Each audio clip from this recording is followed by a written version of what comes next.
Mary Helen Taylor Automotive Family, and what does a person who can do something with 515 pounds? I believe it's a leg Leg press. press? A funeral home and a Harley dealership have in common. I believe it's the woman we're meeting today.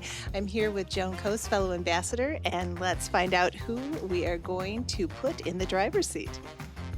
So this morning we're going to speak with Amanda, also known as Mandy to her friends and loved ones, Crates-Bayliff.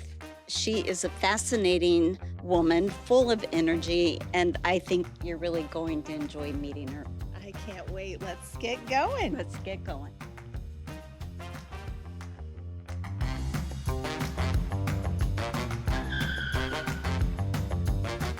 Good morning, Mandy. Morning. It's such a pleasure to be with you today, and we so appreciate you taking time out of your very busy schedule. I'm not sure really how you handle all of this. First, start out telling us a bit about the journey that led you to this leadership role as a funeral director. Sure. I think the best place to start is I was adopted when I was 5 days old and brought into a funeral home family. My dad and my two uncles own funeral homes in Arlington and had just recently purchased Finley when I was an infant. So we lived in the Arlington Funeral Home until I was 10 years old. And it was just very much a part of who I was. I sometimes laugh looking back that I think that my parents maybe should have told us that it was different than other kids because I would just go to school and talk about dead people. And it was just, they wanted it to be so normal that I didn't understand that other people might not find it normal. I remember my mom would always say, as a small child, I would say I was going to be a funeral director before I could really pronounce it well. But then life changed, high school. I actually went to college my first year in dance school. I had been very strong in dancing, ballet specifically, and probably about a year in realized that for me, big town was not something that I was going to be able to do. So probably ballet was going to lead me to New York is really where it would land, and that was not some place that I felt comfortable with. So as I transitioned out of ballet, followed my heart and did my undergrad in exercise science, a degree my dad said I would never be able to use. So the end of my senior year, I decided that mortuary school was the direction I wanted to go. And actually, ironically, kind of against my dad's wishes. Not that he didn't want me to be in the business, but he understood what it took from your family life to be in the business. And that when you sign up for that, you sign up for nights, you sign up for weekends, you sign up for multiple family trips being canceled and moved and changed because someone we knew passed away. But I felt like I knew that. So going in full transparency helped with that. And actually, my mom and I went down to enroll me in CCMS. And of course, my go-getter personality, which is not always great, decided that I needed to start mortuary school before I finished my undergrad degree. So I Oh would my get up in the gosh. morning, go to the classes to finish my undergrad, and then my mom would so nicely drive me to Cincinnati, from Urbana to Cincinnati, 3 days a week, and I was able to start. And looking back, I thought, what was the rush? But at that age, you're in a rush. So finished mortuary school, decided to, upon my dad's instruction, serve my apprenticeship at another funeral home, which I thought was really good introspectively, that like only seeing what was here was not good, and walking in day one as the boss's kid was probably not the best scenario either. So spent that year at EC Nuri Funeral Home in Amelia, Ohio, with amazing people, great learning experiences there, and really taught me so much through that year. Following that year, decided to do another kind of gap year at another funeral home, went to Dayton, spent a year there, learning some more, then decided to go ahead and enter into my MBA. So I did my MBA back home then, and about halfway through the MBA program at the University of Findlay, decided that I was I guess, up to speed enough with going to school that I could work at the same time, and came back to work here at that time. Finished up kind of concurrently with being back at our family funeral home. That is quite a journey. I'm exhausted just listening to it, and even more exhausted knowing what all else you have going on. So you also have some other leadership roles. Yeah. You're co-owner of the Harley-Davidson, Route 30 Harley-Davidson. Route 30 Harley-Davidson, and also of a gym. gym. Yeah. So why don't you tell us how that all works in? Sure. After my husband and I were married, we built a building that was going to be my gym. Not me personally, but just that is who I am. I love working out. So we bought a rig, which is a CrossFit kind of term used for like where you do pull-ups and where you can put your bar. So we bought that, and Joe at the time, my husband, it was working in the architecture field. So he designed the building, and we had this large room that the rig would fit in. And on top of that room would be, we did an indoor pool because we have a son that has CP, and that was going to be a really good fit for him. And we also did a large open area that we could have the Bobcat in and all the outside items. So we put the rig in, and some people found out, and slowly but surely would kind of trickle in, and we then designed workouts and times, and we'll have classes here and here. And I remember we were about a month in, and I came to Joe and I said, okay, right here, we're gonna have to knock this wall out. We're gonna have to go all the rest of the space. We'll pave it and we'll make it all gym. And he's like, what are we gonna do with the Bobcat and stuff? We'll just build another building. And ultimately, God provides. We are at about 100 members now on our 4th addition to the gym. He said we have no more electric. Thank goodness my husband is very, very handy and able to do all of this stuff. My mom always says, you're doing too much, and the gym would probably be the last thing I would ever take away. It is my mental stability. It is my space to walk into where everybody is supportive. It's just such a blessing. On Fridays, we do a shortened workout along with a short Bible study, and it's such a good way to walk into the weekend with really good support with a lot of people. It's been, I guess, one of the best things I've ever done. I really love our gym community and what we've built there. And then the dealership, I think a lot of people knowing my husband and seeing us side by side with a full sleeve tattoo, and that he'd be the Harley guy. But the dream was mine, and it's kind of a funny dream that I'll share with you, but this is back before mortuary school, and I'm a junior in college, and I remember like definitely the intersection we're sitting at was one of those daughter-father talks. What are you going to do when you grow up? And I just remember looking at him and saying, I'm going to own a Harley-Davidson dealership. And he immediately says, well, I'm not going to help you with that. Okay.